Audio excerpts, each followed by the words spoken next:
Welcome to the Thinkydoers podcast. Thinkydoers are those of us drawn to deep work, where thinking is working, but we don't stop there. We're compelled to move the work from insight to idea, through the messy middle, to find courage and confidence to put our thoughts into action.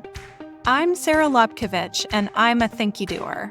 I'm here to help others find more satisfaction, less frustration, less friction, and more flow in our work. My mission is to help changemakers like you transform our workplaces and world. So let's get started. All right, friends, we have another extra special treat with an amazing subject matter expert joining us today.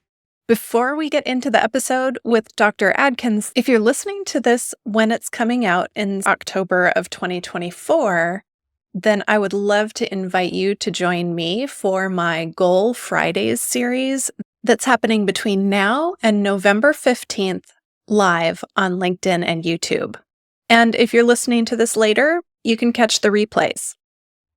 And I'm also going to be doing some live objectives and key results audits and workshopping. So if you are interested in getting a little bit of feedback or participating in one of those lives with me as an example free coaching client, this is a great chance to get some help with your objectives and key results. For the dish and to RSVP, you can go to saralobkovich.com/goal-Fridays. And I'll put that link in the show notes. Now, I mentioned today's special guest. We're continuing on the theme of mental health with our next guest, Dr. Sherlonda Adkins. We're also continuing with the two-part episode thing, but I'm going to try and get these two together back to back instead of over the course of 2 weeks. So check back for the second half of my conversation with Dr. Adkins. Dr. Adkins shares her very classically Thinkydoers career journey to becoming a physician assistant and a strategist in unsticking. In this first part, we'll dive deep into the idea of being stuck. We'll explore signs and symptoms of stuckness. And we're also going to talk about some of the conditions that stuckness can masquerade as and really just get to know some of the signs and symptoms of stuckness that we might be living with when really we might not need to. In our second part, we're going to talk about actually getting unstuck. But before that, let's meet Dr. Adkins and get into the first part of our conversation. Dr. Adkins, I am so delighted to have you help my listeners learn a little bit more about stuckness and mental health. So before we dive in with my questions, though, I would love to just have you introduce yourself. Absolutely. And thank you for allowing me to be here and keep doing the amazing work that you're doing. So just a short Cliff Notes version of who I am. I reside in Charleston, South Carolina. I've always lived in South Carolina. And my journey is one of the Unstuck strategist actually was born out of really just the life I live. It's not just a brain, like I am living proof of to be unstuck. I left home, moved from the upstate to the low country to attend college, didn't know anyone there, didn't have any friends going there, because I knew even at an early age that I just wanted to do something different to break outside of my geographical space. And I met my husband during my freshman year. We got married and we're about to hit year 27. I majored in communications because I had no clue what I wanted to do, but I figured whatever I ended up doing, I would need to be able to speak and write. So I decided to major in communications. I later went back and got my master's in public administration because I thought that I could save the world or at least contribute to saving the world through working in nonprofit or through public policy. But by that time, we had had our second child. And the cost of me moving from being a stay-at-home mom to having 2 kids in daycare didn't justify me even getting a job in the public sector, which led me to feeling stuck. At this point, I'm like, I have 2 degrees. And it was just that whole crisis thing. Meanwhile, some of my friends were like, you're lucky you get to stay home with your kid. And I'm like, I love my kids, but I need that social and intellectual stimulation for my brain. Yeah. I've done a lot of different things in my life. I've done everything from being a motivational speaker with Monster.com. I worked as a real estate sales agent as well as a real estate investor. My husband and I had our own businesses in real estate. I've worked as an instructor for adult education, moved up to program director, and then up to director of career services. And then I would say my most prominent career move was when I decided to become a PA. And that came through just talking to some friends and everybody just brainstorming on what do we want to do when our kids get older? And someone said, well, my husband said I should look at becoming a PA. And I was like, well, what's a PA? And I'm like, oh, I have one of those. I have a PA. So I started doing some research. And one thing about me, and probably a lot of your listeners too, is when I am interested in something, like I will hyper focus and I will research the mess out of it and find like everything. Like I'm really quick at being able to do a deep dive.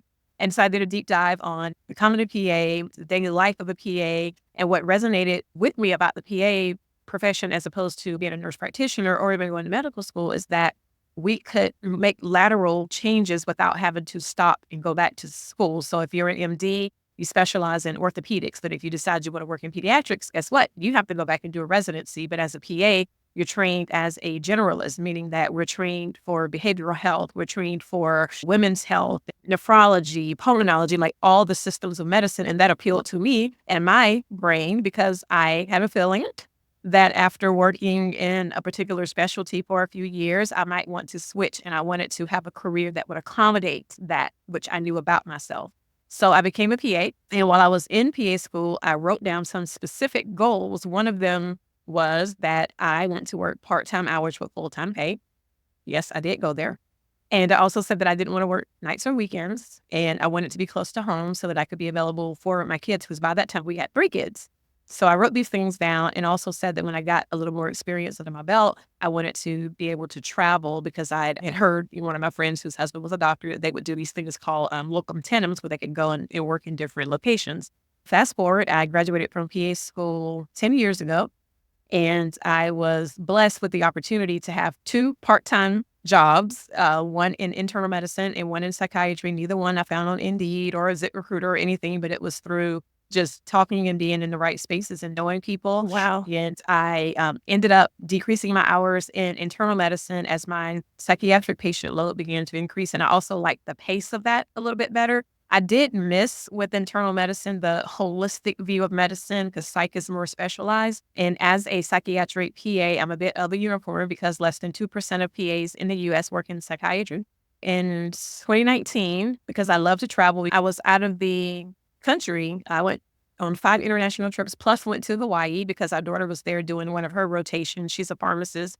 And so I was out of the office a lot. And as an independent contractor, when I'm out of the office, I don't get paid. And in addition to that, when I'm out of the office, my patients are like, we didn't want to see the other provider, but we want you. We just had to. And believe me, I did work it out to where it's okay, I'm going to be traveling. So let's schedule these appointments out. But sometimes things happen. So I went to my supervising physician and I said, I was thinking about something. This is one area of medicine where we're not like touching patients. We're not auscultating. We're not palpating. Can we look at maybe doing some type of remote option so that when I'm not here, I can still work like an abbreviated schedule? And he said, what do you mean? Talk to patients on a video? I was like, yeah. That would never work. This is 2019, okay? This is before we come out. A few months later, we're going to be in a pandemic. So I was like, I was a little deflated with that. And then I said, my brain started going. I'm thinking, is there a way that this can be done? Because really, when my patients miss their appointments, they're not missing because they're not wanting to continue with their care. They're not wanting to be on their medications. They're missing for legitimate reasons. Where we live at, if it rains for more than 15 minutes, it's probably going to be a flood downtown. We have traffic. I have college students who are away. I have parents who can get babysitters. And then the stigma of sitting in an office. Charleston's not a huge place, so it wasn't uncommon for people to sit in the office and be like, oh my God, that's my neighbor. Oh my God, that's my coworker. So there were reasons where people didn't come. So I just started doing the research. And as if I needed anything else to add to my plate, I was like, you know what? I think I'm going to start my own practice. So in 2020, in January, I launched South Carolina's first PA-owned telemedicine practice. And we're 4 years into that. It was just a beautiful moment because I would love to say that I was so smart and I was on the cutting edge stuff or whatever, but it's not. It was a divine direction for me to take. And I launched a practice, and then we went into the pandemic, and there we are. Everybody's doing telemedicine now. So in addition to telemedicine, I've always had a heart of a healer, even going back to elementary school, being on the playground, someone who's being picked on or that seems isolated. I would go and be like, hey, you want to come be our friend? Like that type of thing. And that has been a gift that's been a part of me all of my life. And then it's been married with the additional skill set that I've gained in becoming a PA. And with that, I have been able to do coaching. So I help people, but a lot of my clients are women around the world to get unstuck and create lives they don't have to escape. And unstuck could be anything. It could be if they feel they're stuck in their thinking, like sticky thinking. It could be in relationships, dealing with their emotional health. It could be geographically, because believe it or not, some people sometimes feel geographically stuck, and just how to put together a plan to expand life. I try really hard to do like a 2-minute introduction. No. So hard to do it because I feel like there's so much just in my story that can speak to a wide variety of people. I'm so delighted you didn't give us the short version, because I love hearing other people's nonlinear careers. That was something I got a lot of crap for, that I had a nonlinear or a winding career. But I think it takes that for us to find what we were born to do. Yeah. And so I hear that in your story too. That's wonderful. And you answered the question, because my question was going to be to you. Did you ever question yourself or start to think there's something wrong with me? Because I went through that for years, because what was modeled was you go to college, you graduate, you get a good job, and you stay at that job. Or maybe you might switch one time.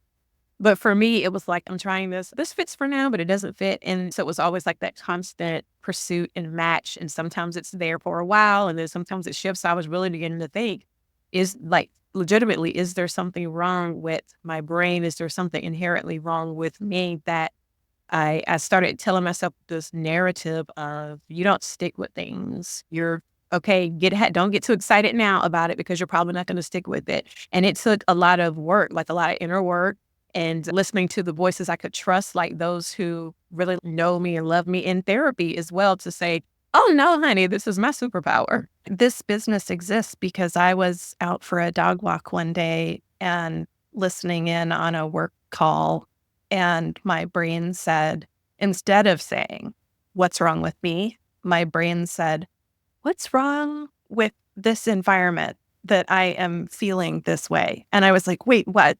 Can you speak a little louder? That voice I want to hear more of, because I've been hearing what's wrong with me for my entire 30 years of my career. So when you say I had that message of what's wrong with me, that's my listeners. They're us. They're the people who struggle with those thoughts until they find how to unstick themselves from it. But Dr. Adkins, tell me what a PA is and what your scope of practice is and what you do. Okay. So physician assistants, we are trained on a medical model. So most of our programs are anywhere between 27, 30 months. And it's a rigorous program. Like, we go straight through with no breaks. So we are trained on every body system, from the brain to skin to everything. And so our curriculum consists of didactic portion, where it's all in the classroom and we're learning. And then we have rotations where we go out in each of the specialties and get hands-on experience. So we work under the supervision of a physician. And so that varies state to state. So some states have tighter laws, some states have looser laws. And under the supervision doesn't mean that the physician has to be actually even on premises, but it just means that we have someone who's like responsible for us. And I absolutely love that, because I love collaboration. When I talk to students who are interested in, becoming PAs, and I always mention to them, if you're somebody who's like, I want to be the head person in charge all the time, then probably go to medical school. But as far as like becoming a PA, some people find that's limiting in that sense. But in the state in which I live, so I have a supervising physician who is awesome, by the way, but he doesn't have to like double check behind me and see patients. So I see patients on my own. PAs are able to diagnose and formulate treatment plans for patients autonomously. You'll find them everywhere. You have PAs in the operating room, you have PAs in pediatric offices, so everywhere. For me, it was the flexibility that attracted me, and the ability to combine the science and my heart together. But yeah, so I represent the profession of PAs in the U.S., and it's also a profession that's found in other countries as well. So we're going to talk about unsticking, because that's one of your superpowers. What are some signs and symptoms of being stuck that people might not recognize? So some of the ones that I would say are probably the most common first indicators that are easy to miss if you're not in tune and like aware of like feelings and what they could mean would just be boredom, just feeling blah going throughout your day. And then even just irritability, feeling angry, feeling sad, no motivation. And as I'm naming these things, you might be starting to think that kind of sounds like depression. And sometimes people end up sitting on the medical side on my couch or I had a physical couch or my virtual couch, and they're saying I'm depressed and thinking that it's possibly related to some neurobiological changes that are occurring when in fact it's more secondary to their feeling stuck. Oftentimes in the careers, not always career, but I see that probably the most career and then family dynamics. Two of the places that you just don't have the ability to exit out of and stay out. Like most people have to work and you don't get to just quit your family. We talk about like quiet quitting. Sometimes we quiet quit, but you can't quit them for real. And so those are like two of the key areas that I see people showing up saying, I think I'm depressed. And that's why it's good to ask a lot of questions in terms of the history to figure out if you're telling me you don't really have a family history of depression, you've never really dealt with this before, but you notice when you relocated to Charleston that the last year, this is what's been happening. So it's easy to point and say, you might just be feeling a little bit stuck. So those are just some of the overall indicators that people may not realize they're stuck. I just feel bored or I'm just not content with life. Like I do things that I used to do, but they don't bring me joy. Like someone bought me tickets to a concert and everybody knows I love Elton John. I got tickets to Elton John's concert, but the whole time I was there, I was just thinking, oh my God, I'll be glad when this is over. I just want to go back to my bed. That's an indication. And then moving on to like more of the mentality and thinking. So we mentioned earlier, talking about sticky thinking is when you find yourself having the same dialogue over and over, the same narratives that you tell yourself. Sometimes people will start to build a life around the sticky thinking. So if I think that people are always going to talk about me and say things negative, or people are going to think that I think I'm more than what I am, then maybe I'm going to start limiting how much I interact with people in a social environment because I don't want them thinking that. Who? Where is the evidence? There's some type of evidence that we have created in our own minds that leads us to this sticky thinking, and it can which is, you're stuck. So really paying attention to thinking can oftentimes bring out, okay, I'm stuck.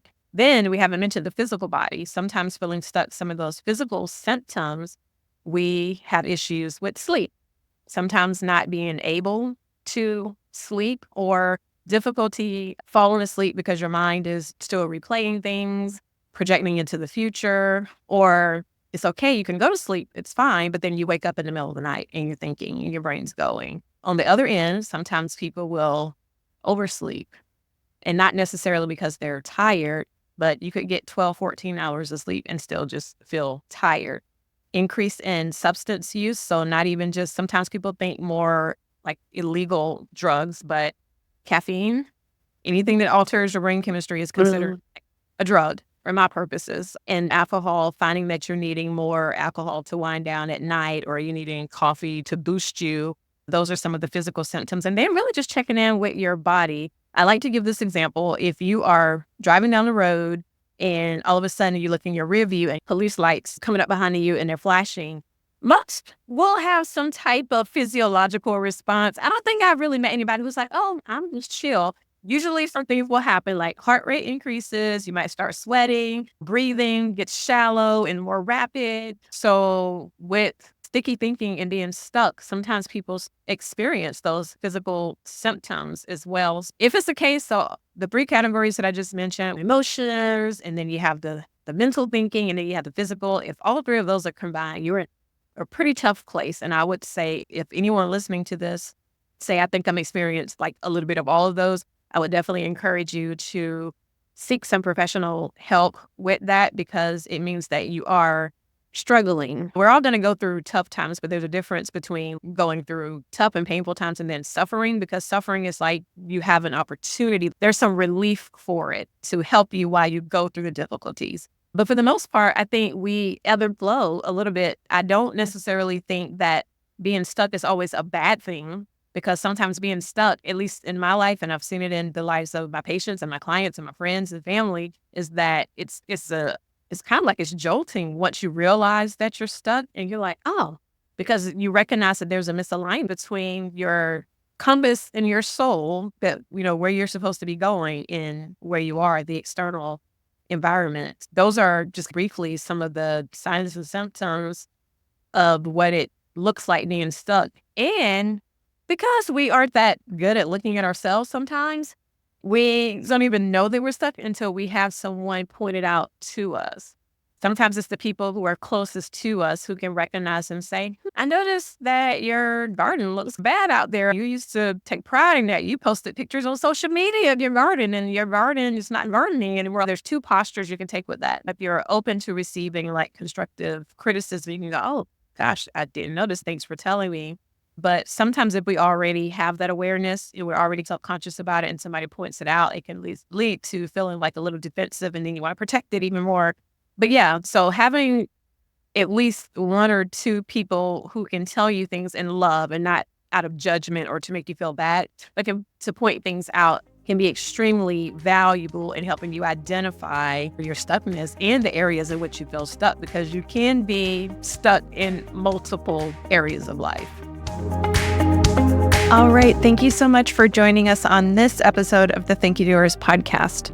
As always, links to the resources that we talked about are in the show notes. You can find those at findrc.co/thinkydoers. If you enjoyed this episode, please subscribe, rate, leave a review on your favorite podcast platform. It really does help us be seen by more people. And then don't forget to come back for our next episode, where we continue this conversation with Dr. Adkins, where we'll dive into practical advice for seeking help and getting unstuck. So until then, take care, and I'll see you back here soon.